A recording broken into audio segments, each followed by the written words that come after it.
So, welcome, Tom. Glad to have you on with us. We have a number of questions for you. We'll jump straight into it. So, easy ones to start on. What got you started in football? Probably sitting down and watching it with my dad, to be honest. I remember the first game I watched was Man United playing the Champions League. I think it could have been against Fenerbahce. Just remember sitting on the sofa watching it. Like, in my family, there's no, football, soccer, whatever you want to call it, in my family at all. It's all GAA. I'd never have actually watched anybody growing up playing it or anything. It was always GAA. So I was always kind of the odd one out. Yeah. One of the questions from Instagram was, well, what then made you want to be a footballer? Because I suppose it's different enjoying playing football at a young age and then thinking, I might actually want to go on and play this full time. So what made that kind of... I always had the attitude, no matter what I wanted to do, I always wanted to nearly be the best in it. So whether I always growing up through it, when I was growing up, like playing sports, I always wanted to be like the best in my age group, be stepping up in age group. And I always remember, I'd say from primary school, said I wanted to be a footballer and wanted to be thinking now you have to kind of think of a proper job or stuff like that. And I always remember in particular one moment was I was in secondary school, and a teacher got us to write out our goals. And at this stage, I went on a few trials and I'd been in a few squads, Ireland squads. And I think my goals for the year, I hadn't put anything down for school. I'd put down, I think, go on a certain amount of trials, be called up to the Ireland squad, be called up to the underage Ireland squad. She came around and looked at all of ours and she said, would you not put something more realistic? But at the end of the year, what I had on the sheet, I just gave it back to her and I said, I completed all of them, so you tell me what's realistic, will you? So, but it was always from that, like, and the kind of the weird thing about it was, like, my mum's a school teacher as well, so everybody was kind of like, what does your mum think about it and all of this? And all my aunties are school teachers. Everybody always kind of said, like, what do they think about it, and do they not want you to have a proper kind of goal of a job or stuff like that? So ever since I was young, that was always my kind of goal, and that's what I stick to. Very, very good. And you mentioned in that at the start that you didn't really come from a soccer family. So was there pressure to? I'm guessing GAA was probably the sport. Was there pressure on that side? To this day, there still is. Literally, even when I was across in England, like, there are still always, when you're home for summer, like, I'd have my I'd have a few cousins that are around the same age as me, and they play inter-county football or hurling and stuff like that. And they'd even the local club down here, they'd always be like, if they see me, if I was home for a summer even, they'd be like, will you come back and play a few games here, play a few games there. But I was about in sixth class when I decided I'm going to focus on just the soccer. I'd just been across to Chelsea at the time, and a few clubs started coming and having a look at me. So then at sixth class, kind of 11, 12 years old, I made the decision I'm focusing on soccer. I could have a career in it. So since then, I've never really looked back. The all-season there of League of Ireland just gone by, I kept myself ticking over. I played, I think, 2 or 3 under 20 GAA games, but I was playing in goal, so it was more so just to kind of keep my fitness up, because I wasn't used to it was the first year of being like having an off season, but it was in like November, December, when usually I would have been playing. So you've talked there, Tom, about like what got you started in football and when you decided to become a professional and want to pursue that dream. But a lot of people, when they start in football, they want to be a striker or a centre midfielder and they want to be impacted on the game. What made you decide to be a goalkeeper, and what made that position your choice position? I started out, probably my first year, I was a centre half, and then my dad took over the team. And for my first year and a bit, when he took over the team, we were always losing. So he was like, I was always sick of losing. I was getting into the car and I'd be saying, I'm fed up of it and all. And this is like, I was only about 7, 8 years old, like. Yeah. So he said, here, look at us. I went to him, put me in goal. So he did, but we'd spend there, like, at 7, 8 years old, we'd spend like the afternoons out in my back garden, and he'd be smashing the ball as hard as he could at my face, and my mum would always be shouting, "Will you stop? Let down at you? You're on to smack him in the face." Like, he said, well, if he wants to be a goalkeeper, the first thing he has to do is protect his face, like, or he won't go anywhere. So it was kind of from there, and then it just kind of built on. So I focused on playing in goal for my local club, and then I just worked it on up through that way, like, and ever since, like, I love it. I don't think I'd want to be any other position. And I know people like say it's the loneliest position on the field, and you have to take so much criticism with it, but like, I love that part of it, having that kind of pressure on you and having to deal with it and having that responsibility in a sense. Like, I don't think I could play any other position, because I love where I play, and I love kind of having that role of being a leader and responsible for others. Like, very good. Yeah. And you're talking there about your trials and your experiences over in England. When you made it to Everton, how big a moment was that for you, and what can you tell us about your experience during your time there? It was kind of mad that how it all happened, because I'd been going back and forth to Everton for a bit. It was when it was my junior cert year, so I'd been going back and forth for a bit, and it was around Halloween kind of time. I went over for 2 weeks, and I kind of knew that when they were asking me over for 2 weeks, that was going to kind of be a big 2 weeks, where I'd been over about 2 or 3 times before, so I kind of knew it was going to be a big decision kind of made on that. So after then 2 weeks, I'd found out I was offered my scholarship there, so 2-year scholarship. But when that happened, I actually kept it secret from, bar my mum, dad and sister. Nobody else knew. Like, none of my friends and my family knew. And like, it was kind of weird at the time, because I had just finished playing the first kind of under-17 season. I was under-16 at the time, and I finished playing the under-17 first League of Ireland season, so it was a short season. So that kind of happened, and then everybody was kind of asking what was happening with me, because I didn't go back for the second season, because I was constantly going over and back to Everton. So I wasn't actually playing competitive games or actually playing with a team.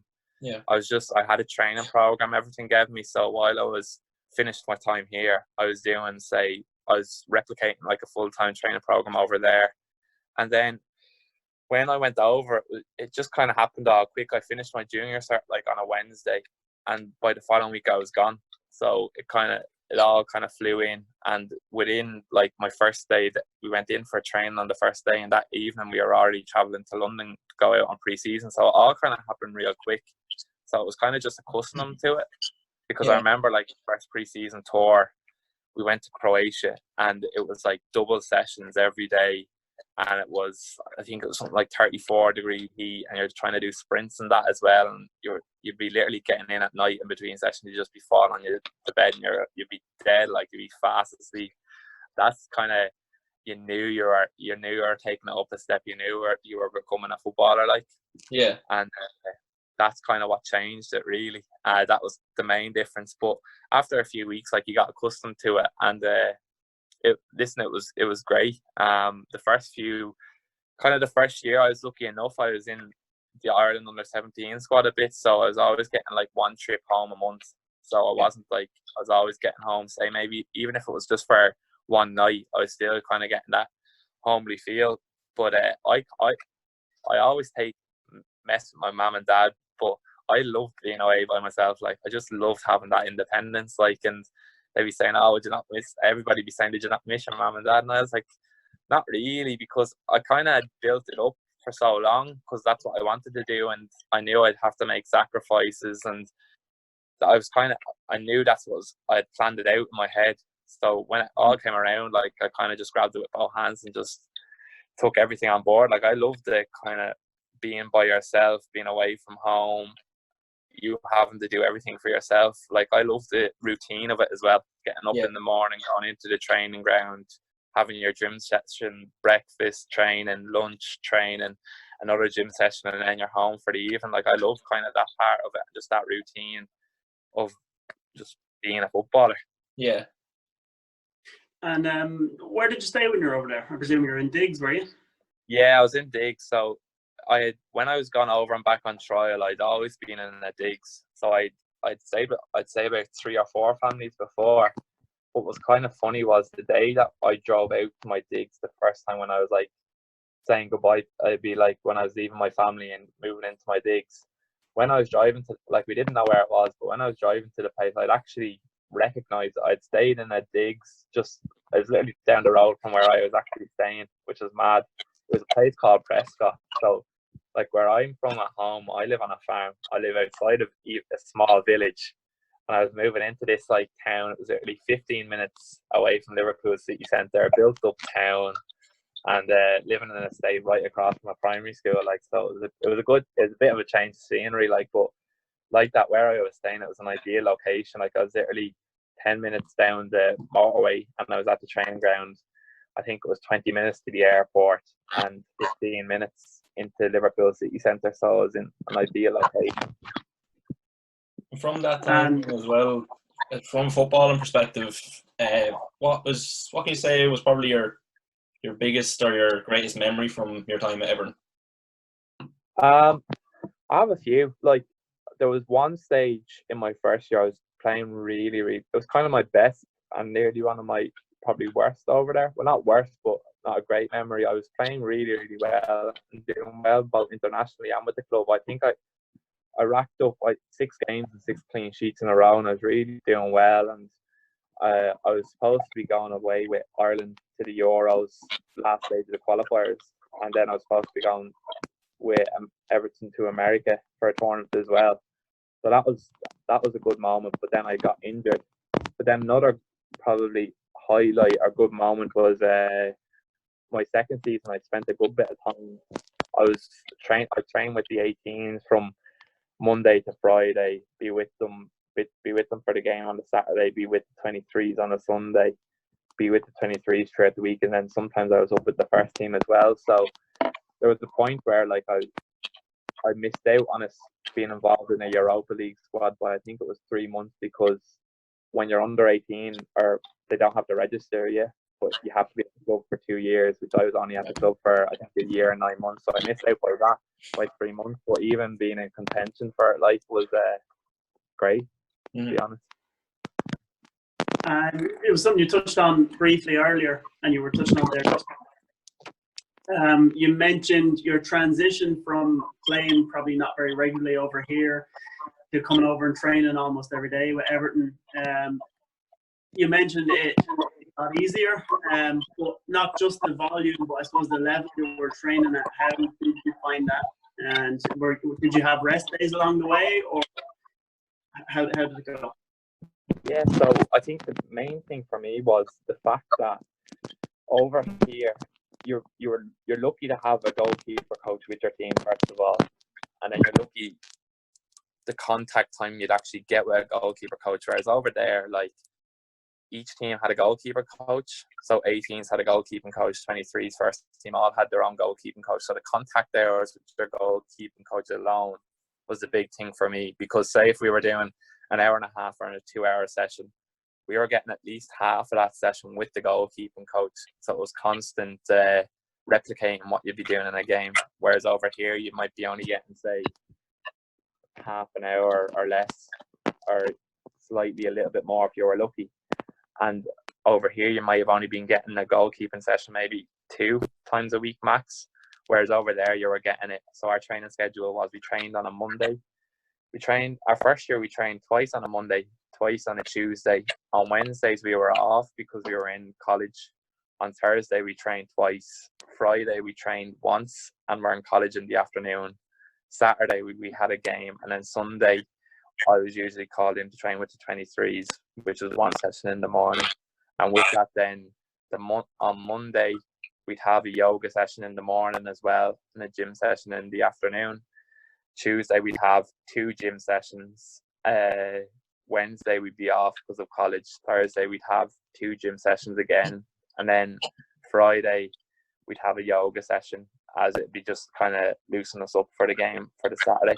So it was really full on. Like, it was, if you tallied all the sessions up, whether they were gym, prehab, yoga, training itself, there was probably about 4 sessions nearly every day.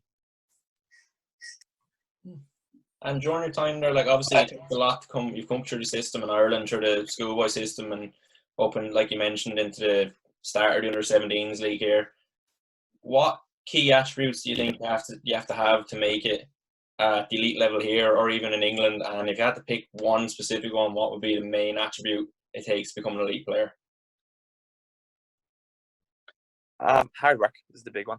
No matter where you want to go, whether it be you want to represent your county team, whether you want to represent your national team, your a League of Ireland team, or go abroad, it's your hard work. It's what you do in each session and what you do away from each session. So even if you don't think you're doing it to the best of your ability, if you keep on working hard at that, at the best you can, you will be giving it your all, and coaches will see that.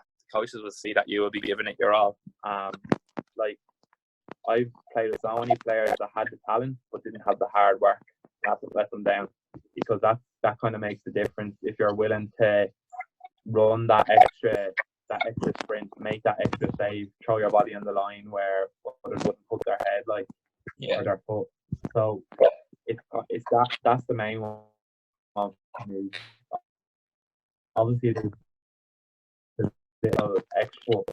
All it's like your attitude can be worked on, your technique can be worked on, stuff like that can be worked on, but your willingness to work hard can't. That really just comes from you. Yeah, perfect.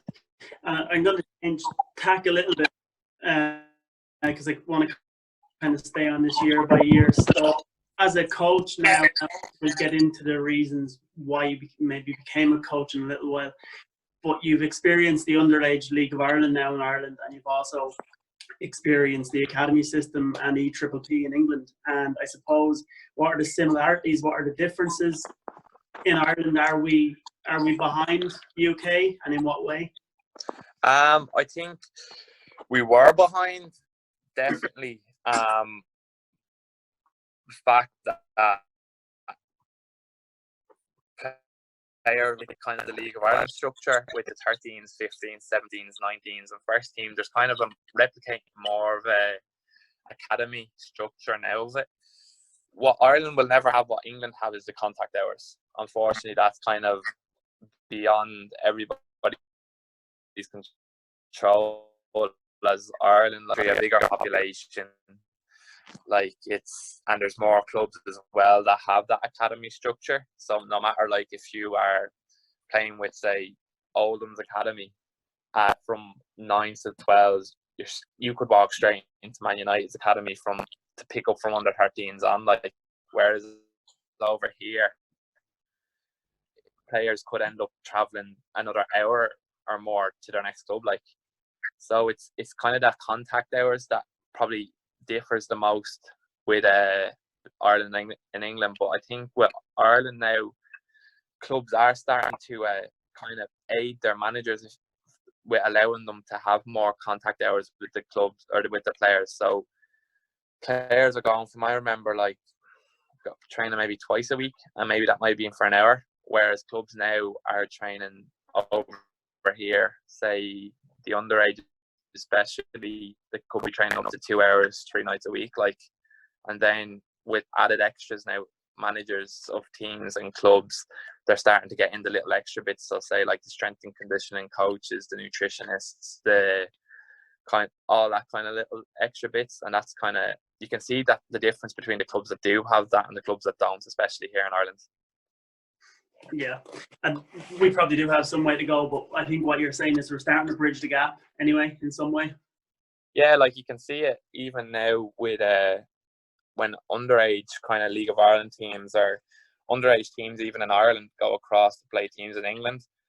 When it's kind of the younger age, there's not much of a difference, but you kind of see the major differences when it gets to kind of, say, the 15s, 16s, 17s upwards, when there isn't that much contact hours, because it's just, that's when the players kind of, the knowledge is coming into them, the tactical side is what they need to be taken on board, and if they don't have as much contact hours, that's when you can kind of lose the information that you would have given them. You're talking, Tom, in relation to the contact hours being the big difference between the English game and the Irish game. In relation to the Irish game, you being a goalkeeping coach within the League of Ireland at the moment as well, with limited contact hours, what is the key attribute or the key aspect that you focus your goalkeeping training around, considering you don't have as much time as a player would in England? I think it's just what so many people I feel get carried away with now is trying to make their sessions look great.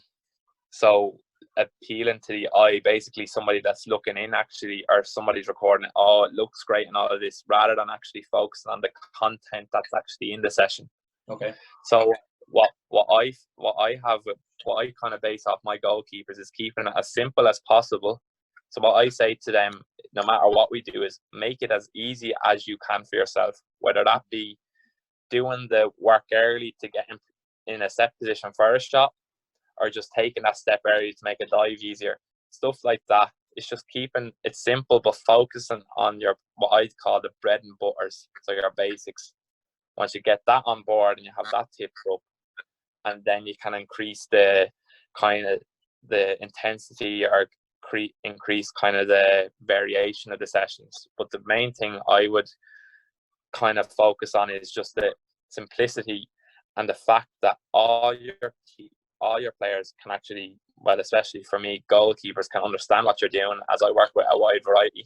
So they understand what they're doing and they're able to take what they've done in that session. So if I have an hour and a half session or less, can they take as much out of that as they can, rather than somebody looking on and saying, oh, that looked great, rather than a keeper telling you that was great, I learned more. Yeah, because you hear about all these top players in the league, and they say that the difference between a great player and an unbelievable player is his ability to do the basics extremely well. Yeah. So what I can take from what you're saying is, with limited time, is making sure that the fundamentals of what a goalkeeper is the main content of your session. Yeah, like I see so many now, and all they nearly focus too much on like the foot, like the fancy part of it. So like doing these Cruyff turns as a keeper, having the ball at your feet, but then they can't catch a ball or can't save a ball. Mm-hmm. Like that's your bread and butter stuff. And then like that, all the extra bits will come along with it. Obviously, the footwork and the playing out from the back is a big part of it now, but I think some people, like, that's a major part of getting too carried away on it. At the end of the day, like, as a goalkeeper, your first job is to keep the ball out of the net. Then you're going to be a playmaker as well, secondly to that. Yeah, I think it's probably we're on YouTube, obviously with our channel, and we see a lot of other channels doing really fancy and probably unrealistic things in relation to goalkeepers. There's some crazy stuff you see online, so I can completely understand where you're coming from. Yeah, no, like I love watching YouTube and just watching training, getting new ideas from that, but there's some stuff and I just look at it and I'm like, when is a keeper ever gonna do that in a game? Like, no matter whether you're training in your back garden or you're training in the Aviva, it shouldn't make a difference. You keep it as simple and as match realistic as you can, and you just, if you can do that and you treat it with the intensity as you would do it in a game, then you're already flying. Like, you'll be a step above the rest. And we talked about there, like, what you've been doing with your training session so far and what your coaching experience is so far, but when you were still playing, obviously, as well, what got you interested in coaching and what made you decide to start imparting your knowledge across and start coaching with younger age groups? It kind of came around. I was in the emerging talent. I literally just came out of the Kennedy Cup and I was in the emerging talent, and one of the coaches there was coaching Wicklow's Kennedy Cup squad, and just asked would I come along and first of all, just take a session, see how it was with the goalkeepers. I kind of went from that, so I was only 14, 15 at the time, and I went down as a goalkeeping coach with Wicklow's in the Kennedy Cup, and it kind of took off from there. And since that, when I went over to England, we kind of did it. Our goalkeeping coach, actually, he was quite good. He throughout he was doing his, I think it might have been his A license, but he actually filtered it in that he actually got us to plan our own sessions as well. So there might have been, say, every odd few weeks, he might get each keeper to put on a session and have us go through it and plan it out and stuff like that. So then I was taken from what I had worked with in Ireland to working with academy keepers then. And then when I came back to Ireland, then I just got back more involved with it. So I kind of started with working with Wicklow, and then I started taking on the kind of more one-to-one keepers as well. And then I got involved with Wexford underage, and that's kind of Wexford underage is probably within the League of Ireland standards probably the highest I've coached so far. Very good, yeah. Well, it sounds like a good experience, and obviously centering it around your own training sessions and kind of piques your interest for it as well. Yeah, like what I do is I'm basically I go off what I've learned. So I'm kind of lucky in the sense that having played in Ireland, having played in England, I've worked with so many goalkeeping coaches, and I've worked with so many kind of, like, I've worked with Spanish, English, Dutch. I've had the kind of experience of all their kind of different types, and then you kind of just mold that in and find what kind of works for you, and then what works for your keepers. Oh, very good. Perfect. And so since coming back to Ireland, I think you've started in college as well. You're obviously playing. You're playing in the Airtricity League and you're coaching. So, how are you finding that? Is it a juggling act sometimes? It's I found it really hard. Not hard at first, but the fact that you just go out with the routine of not training every day, going into the training ground. So what I was trying to do is I was trying to nearly replicate myself. So I was getting up kind of the same time, going to my local gym, getting a session done there, kind of training myself then as well, trying to replicate it as much as I can. And to this day, I'm still trying to replicate it as much as I can, because it's just trying to. That's how I felt I was really doing well. And I know the fact that if I took my foot off the pedal, that I probably would go backwards a little bit. So it's kind of, that's the hardest part I found of it coming back. How much I've had to nearly do myself. You kind of take for granted when you're in an academy setup how much is done for you and put in place for you. Like, both of you know yourselves, having been across and being even as a coach in the academy, how much you probably had to do for the players themselves. Yeah. Like, it's, when you're a player, you literally get everything put in play for you. Whereas over here, you might only train 2 times a week. So you might only get, say, maybe an hour and a half, 2 sessions a week, whereas you were getting that nearly in a day over in England. So it's with no strength and conditioning coach over here, no nutritionist, any of that. So I was basically sucking up all the knowledge that I got in England and putting that into what I can do myself over here. So on the football side of it, I'm nearly being my own strength and conditioning coach, my own nutritionist, and kind of my own coach in a sense as well of what I'm doing at home and what I do away from the team. And then on the college side of it, when I was over in England, I completed a BTEC in sport is what it was. So it was the equivalent to 2 A levels. So then when I came home, I did kind of an access course in UCD for the year, because I was playing in UCD at the time. So it worked out well. I was able to do my college during the day and then train in the evening, which worked out handy enough. And now I have just completed first year in a 3-year degree of sports psychology in Portobello. Very good. And then when you're talking about the difference, obviously, between in the academy where just training is structured for you and you nearly have everything done for you, did it make you, when you came back, think more about your game and probably inform your coaching a bit more, because you have to find the time to fit in the sessions and getting as much done as you can while balancing playing, coaching and going to college? Yeah, so it was like, to be fair, when I first came back, I joined UCD, and I was kind of when I first came back, it was a nightmare because I couldn't get my clearance for ages. So I was basically just training, which was frustrating, but I was able to focus a lot more on my game and what parts I needed to work on, because I had that much time separate. And then my second season, I was at UCD again when I came back. But luckily, I had a good goalkeeping coach in UCD who had actually been across to Celtic and had come back. So I was lucky in the sense that I had that. But as well as having that, I only trained 2, maybe 3 times a week again. So it was what I did outside of it. So I was kind of taking clips of what I had from England and looking at areas that I needed to improve on, and kind of doing that myself. And then, say, all my gym stuff, it was going off of, we actually had a strength and conditioning coach at UCD for the 2 years as we were lucky in a sense with UCD. Everything's kind of done through the college, so one of the lads that had completed his degree in UCD was our S&C coach, so we had a program there, so I was able to do that separate to them. But it was just kind of using what I had done in England kind of on the football part of it, because I didn't have as many contact hours. So using, say, my my analysis from what I would have got in England, focusing on the areas I needed to improve, and I'm doing that as well outside of training. Yeah, very good, very good. And we've talked a lot about coaching, but modern football especially is so multi-dimensional now, with analysis, like you mentioned, nutrition.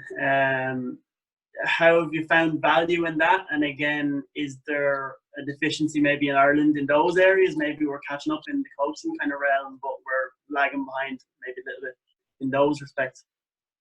I think it's another one where, like, over here, clubs are starting to get more money and being able to afford kind of nutritionists and stuff like that. Whereas England, like, they have the money to afford it. You're able to have, like, I remember in Everton they had, I think could be like 3 or 4 nutritionists between the academy to the first team. Like, not like in a club you'd think you'd only need one, but they nearly had one for the, like, what they call as the school boys, which would be kind of your youngest set right up until the 16s, one for the academy boys, which would be just, they even had one just for us at the 18s, had a separate one for the 23s, and then had another separate one for the first team. Like, so, and with that, like, we were constantly with the nutritionist. Like, you'd be watching what you were getting at lunch, what you were getting for breakfast, stuff like that, and kind of just giving you kind of hints of what would be the best stuff for you. Like, even I remember being over there, and like us goalkeepers, we had a separate diet to the outfield players.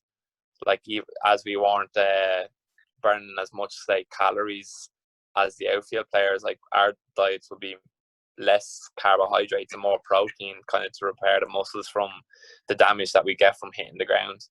So, like, over here, then we don't really, your strength and conditioning coach is nearly kind of acting sometimes as your nutritionist as well. So as they kind of cover them kind of topics, or then you're kind of just basing off of, some lads might actually go to a nutritionist, or you might get lucky that somebody in the team might be studying nutrition and can help you along that way. But that was kind of the stuff I take home a lot of. I took a lot of that home from England, kind of that side of the game, what I need to kind of fuel me and help my performance. Then strength and conditioning wise, I think personally it's a massive part of the game, as that's players that don't have a great knowledge of it will do the wrong stuff. So whether that be physical condition, they might bulk up too much when they don't need to, and bulk up in the wrong areas by doing the wrong exercises as well. That can also lead to injury, or they can do the wrong, say, cardio. So they might train like the wrong systems for their actual positions. So, like, everything, nearly basically every player on the pitch needs to be quick. No matter if you're a goalkeeper to a centre forward, they need to be quick. So there's no point in players going out and running long distance runs or stuff like that. It needs to be focused on the shorter distance. So it's kind of that knowledge that helps the players kind of along the way, that probably is lacking sometimes in Ireland, but I think it is getting better now, as we've seen with lockdown. It's kind of testing clubs and testing coaches, especially underage. How good of a program can they put into their players, and basically they'll see the benefits when they come back. Yeah. I think we're running out of time, so we'll finish with one last question. Obviously football is a bit unpredictable, but is there a 5-year plan? Where do you see yourself? The minute I came home, my first thing was always I wanted to get back across, whether it be to England, Scotland, Europe, wherever it be.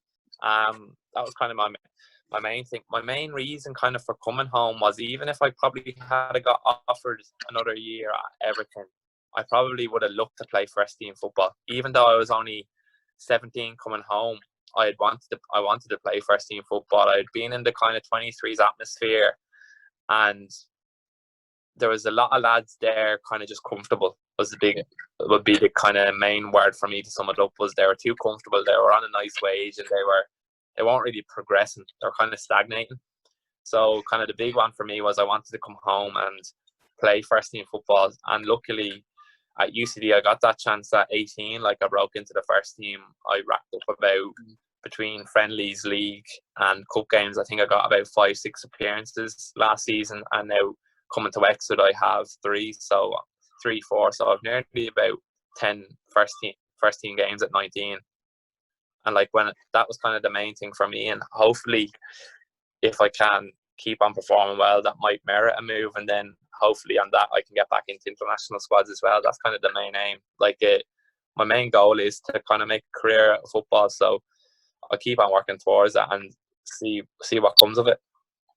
Yeah, I'm sure you probably will have more appearances by now had football not cancelled. So, but from us, thanks a lot, Tom. Thanks very much. And Thanks for having me. great insight. I'm sure the lads online and on YouTube will appreciate it and take loads of bits. So thanks a million. Thanks very much. Cheers, Tom. Cheers, lads.